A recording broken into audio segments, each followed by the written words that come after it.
Hey, it's a real windy day today, but we're out here looking for some Indian artifacts.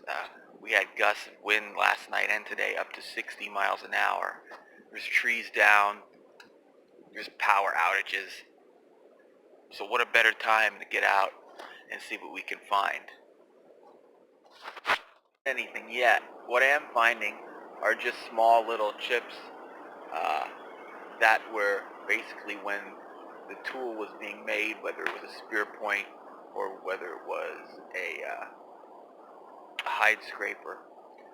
That's all we're finding is just small little flakes off of what they made. This I thought, oh, there's a point sticking out, but no. It's just a small chip from a tool that was made. And they're scattered throughout here. Not full yet. Off of one of the main Indian paths that did come through Pennsylvania. It was a well-traveled path, and you kind of can compare it to, like if it was their I-95. That's how busy this path was, and we didn't find anything yet. Just a few chips, but right over behind me, I think we got a good find. The good find. Here's another chip I found.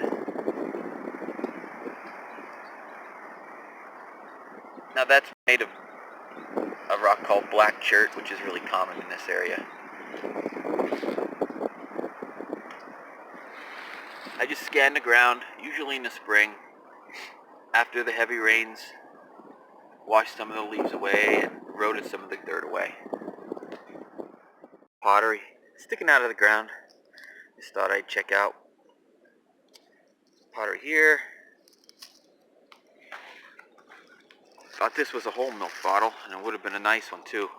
It's an embossed one. The embossed ones in the glass, they're earlier than the ones that you see that are painted on. It's called pyroglaze. So this milk bottle would have dated back to probably sometime in the 30s, maybe the 40s. Would have been a nice one. It has the name of the dairy on it. Also its address. I think it says R.R. Reeser Dairy, New Street, Allentown. Would have been a good one. Would have been a good one. A little dump site here. I see the bottom half of a bottle sticking out. I see there's some chip marks on it, and I see it's embossed. Let's see if it's whole. Well, it is whole, but it's in pretty bad shape. Has some embossing on it. Let's see where it's from. Reliable Bottling, Camden, New Jersey. Not too close to here. Let's look around, see if there's anything else on my way to showing you that good find that I found. See some glass over here. Let's investigate it. Oh, I see it's already rusted. Well, let's see if we can date it. All these look like, oh yeah, that would have been a good one. That would have been a nice one. You got that the old green glass to it. That was probably a medicine bottle of some sort. No embossing. So, stuff laying around here looks like it's from about 1880s, 1890s, maybe turn of the century.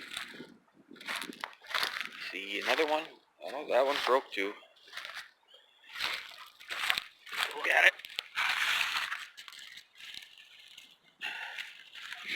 And that was a nice soda also.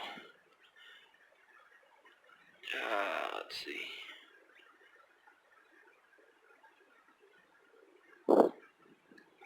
Bethlehem, Pennsylvania bottle. There's some spatterware bucket. Like all rusted out.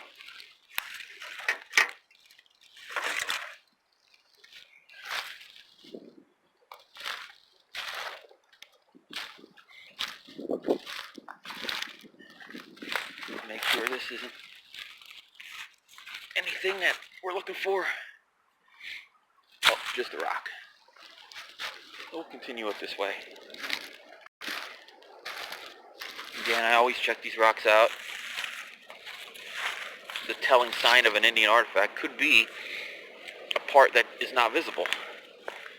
So you got to check them out for the grindstones, the axes, and since we're by a river, they also had anchors, and you'll just find an anchor. It'll be just a rock like this with a simple groove around it that they tied a vine around, anchor their canoes.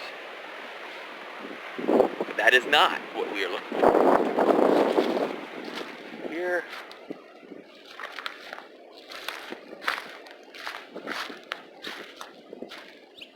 back here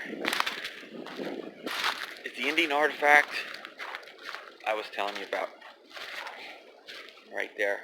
Now, being this main Indian path was right here, they, of course, they had a number of clans, what they call them, and Indians, traveling on this path. And around this area there are a lot, well not a lot, there are a few communal grindstones. Now they had grindstones that they carried with them. Of course they were smaller and easy to carry. One like this wouldn't move, and we're not getting it out of here. But it's on its side. This is where, you see the flat part here, if I get these stickers out of the way without getting stuck. The flat part right here is where they would sit. This would be the top. And over here is the telltale sign. That's an artifact. Now a lot of people probably have walked past this and not even noticed what it is. But if you know what you're looking for, that is a grindstone. That's where they did their grinding. It's actually a pretty deep grindstone, perfectly circle. And they would sit on top of this and they would grind their hickory nuts, walnuts, all their nuts, and corn. That's a huge rock, as you can see the size of my hand. It's huge and it's not coming along with us. A piece like this should be in a museum somewhere. Maybe one day we'll get it out of here and donate it to a museum. Well, that's going to wrap it up for today. No whole points, only some chips. But this artifact was well worth coming out today. If I see anything on the way out, you'll see it with me. Thanks for watching. We'll catch you next time.